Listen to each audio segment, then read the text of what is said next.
The teeth worry me in the new James Bond movie. You know, Spectre's pulled their weight as the shadow organization backing both financially and, morally, with encouragement, the bad guys since the dawn of time. Even prehistoric James Bond, MI6 was a cool pile of moss. He faced off against this same foe, plotting to overthrow the reigning shaman. The guy with the largest tiger skull placed over his head, who would go around slapping his chest with green onions, making noises in no tongue known to man nor beast. And everybody would say, "Oh, well, check this guy out. He must know something I don't." And they followed him. But Spectre met in a small den in the frond jungle, where all of the reedy wood mills would fail, time and time again, to process any logs. Tools were the new hip thing on the scene back then. You'd see somebody with a club with a rock on the end and go, "Oh my god, precisely how big is your parents' trust fund?" And they would just hit you with some of the ooga-chaka BS, and you'd go, "I have to try and parse that later." The Spectre was like, Tiger Skull Shaman Man, it's time for him to go. We can't have him communing with the spirits and having their ear by himself to himself. It's either all of us together get to talk to the rain poppy in the sky that sprays down a fresh aroma a few times a week, causing my corn to get big. What sorcery is this through which the spray-y stuff makes big corn? This, you gotta understand, at this point in human history, they hadn't really worked out what the hell was going on.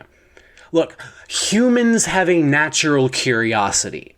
Spend any amount of time near a child who is 10 or under, and it's question after question. Why? Why is tape sticky? Why is dogs not sticky? One time my dog was sticky. How'd that? What was he tape then? Why is my dog tape? And then you have to explain. Every now and then, when a dog hits adolescence, it briefly has to be tape. That's why it's not that we lied to you and pretended to get you a dog and just drew a face on a wad of scotch tape. I promise you it isn't that. Well, why do you promise that? Because I don't want to scar you by confessing I cheaped out so hard on your upbringing as to have you feeding and walking tape. Wait, what? Exactly. Good night. Humanity has this built in. When your kid says, "Oh, why does the sky tinkle make my corn bigger?" you can say corn needs sky tinkle. It's food for corn. Corn is food for you, but the food needs to eat too. And then your kid says, what the hell sorcery is this? Are you telling me my cheeseburger had lunch today? No, not today, but at some point before they cut its head off. My cheeseburger had a head? Yeah, you know those things that go moo? Yeah, cows. You and the plastic noise machine have been teaching me about those for the past 8 months. I'm aware of cows. What is the connection here? Well, when a cow reaches adolescence, don't tell me it's tape. No, it's not tape. We cut its head off. Oh, okay. Wait, why? Well, so you can have... Did you enjoy the burger? Quit changing the effing subject, Dad. Why did you cut its head off? To make you the burger. I didn't cut its head off. Who did? I don't know. I think his name was Glenn. We didn't talk much. He knew what I wanted and I had money. But why? Did you enjoy... I wanted to give you the burger. You clearly enjoyed the burger. You asked for a second one and I didn't have it. So, you do the math on this one, Billy. And James Bond, he says, well, gosh, friggity Jackson, Spectre's at it again. They're trying to kill the shaman, I think. Then MI6 says, all right, why don't you eat a small amount of me? Remember, it's Moss? I don't know. Like, we touched on that real briefly earlier. MI6 is Moss. You gotta remember that part. Why don't you eat some of me to see if that helps? And James Bond says, I'm deeply unclear as to how it might. But you know what? Everything's a mystery to me. You know, a couple days ago, the sky got tingly, and MI6 goes, yeah, shut up, we know. You don't need to give us a post-facto weather report. And James Bond says, sorry, I'll just eat some of you, and rips up a clump of MI6 and shoves it in his mouth, chows it on down. I hate to be the one to break it to you. We don't have time-traveling chemists who could tell us exactly what compounds were in MI6, but James Bond suddenly sees streaking prismatic equations stretched out across the clear blue sky. The shaman comes over. James can understand all of his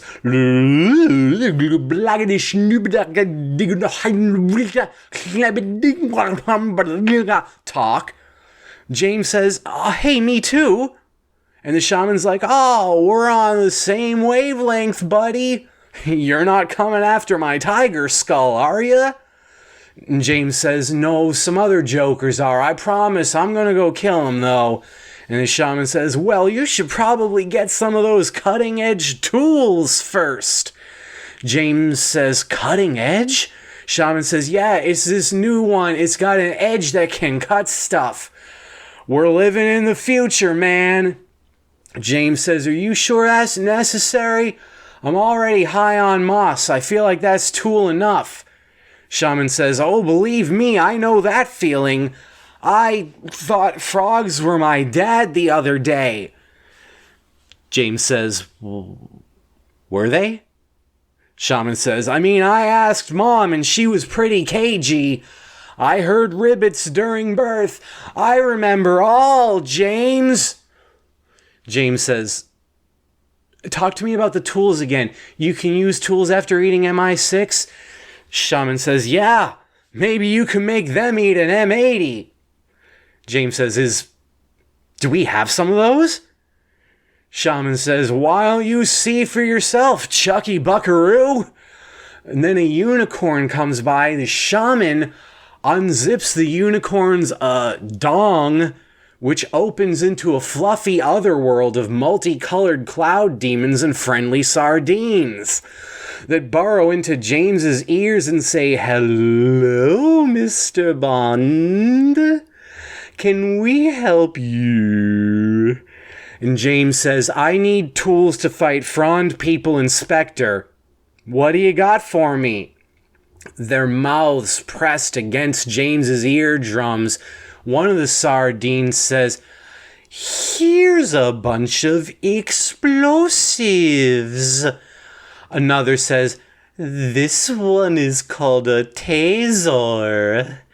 And the third sardine, it says, here's a list of all the people who will ever be born and what their mommies will call them when they emerge from the unicorn dimension.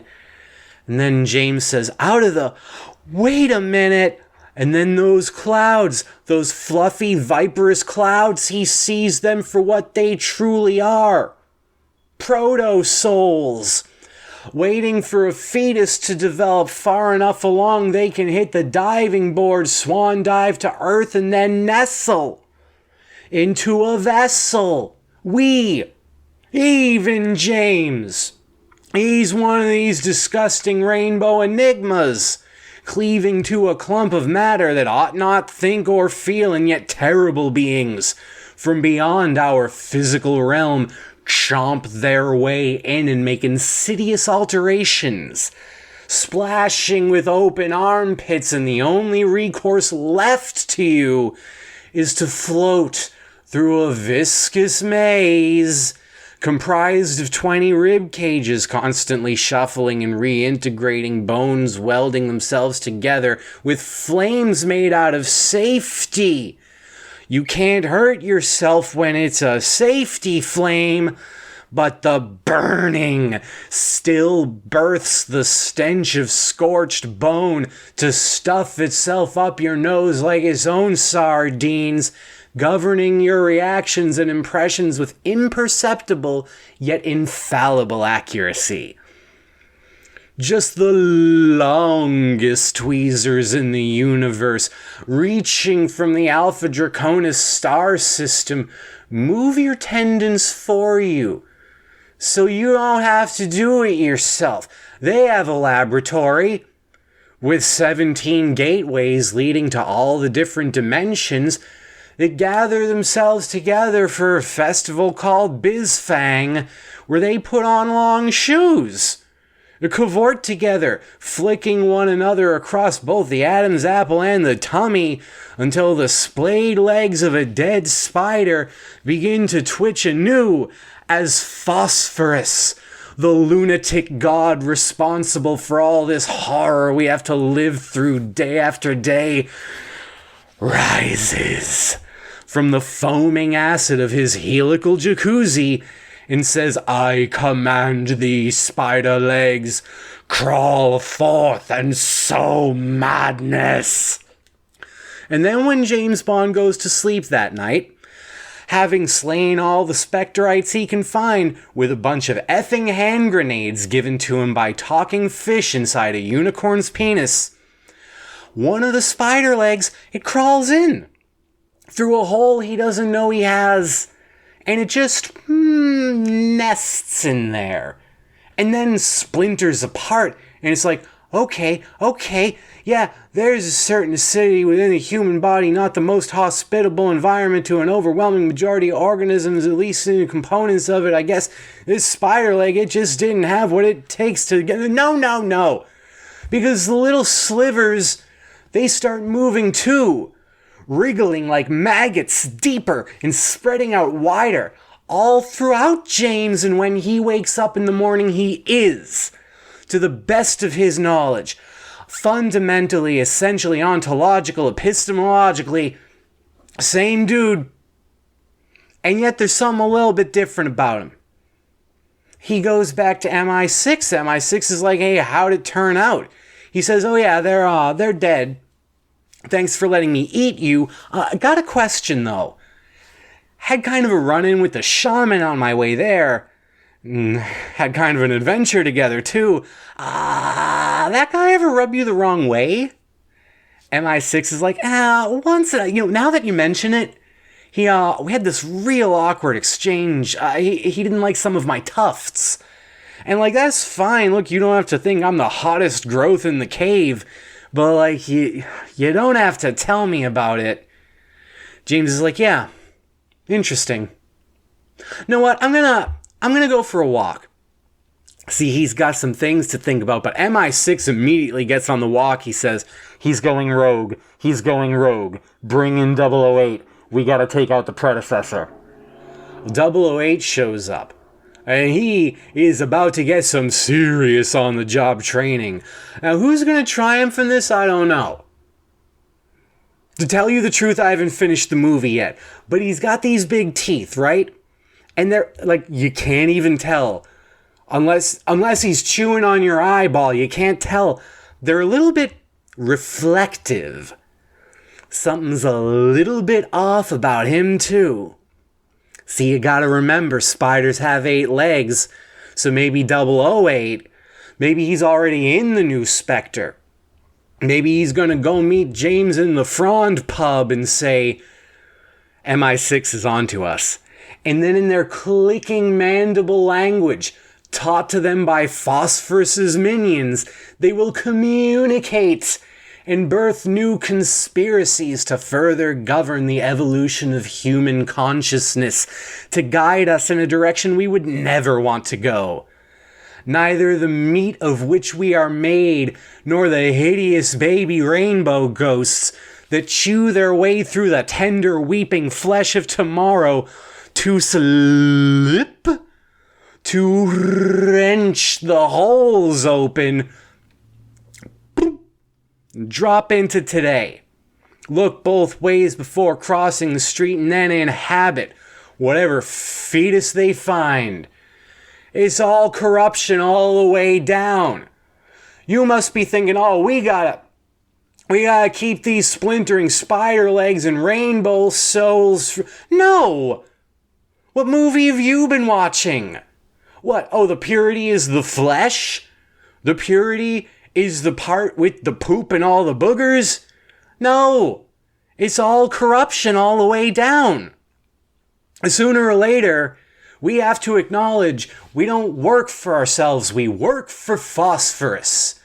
And maybe if we would just learn to worship him, to bow down before his twisty hot tub and say, Almighty Phosphorus, how can we please you today? We know if this is not our chief pursuit, you will just F with us real bad. So lay it on me, Phosphie. And he's like, I could use every type of massage simultaneously. You're like, every type? He says, every effing type. How bad do you want this? And then you have to decide, and if you turn away and strike back through the door through which you came, the gateways will converge upon you. Sever your body into 17 parts. Your nose is left adrift in a grayish landscape of long mushrooms that stretch and spin like roller coasters into the sky, long into the early evening when the fireworks begin bursting overhead and the gas man approaches and says, "Who needs gas?" And all of the mushrooms start going, "Ooh, me, me, me, me, me, me." And he goes with his can and dumps gasoline on their hyphae, and they make noises, terrible but cute noises like to show their appreciation. And when he leaves and goes home to his bungalow, the party resumes. Everybody leaps as high into the air as they can, so high that when they fall back down, every solid object that comprises their body shatters. They die on the spot, and everybody keeps doing it, even though they saw what happened to their buddy Steve earlier.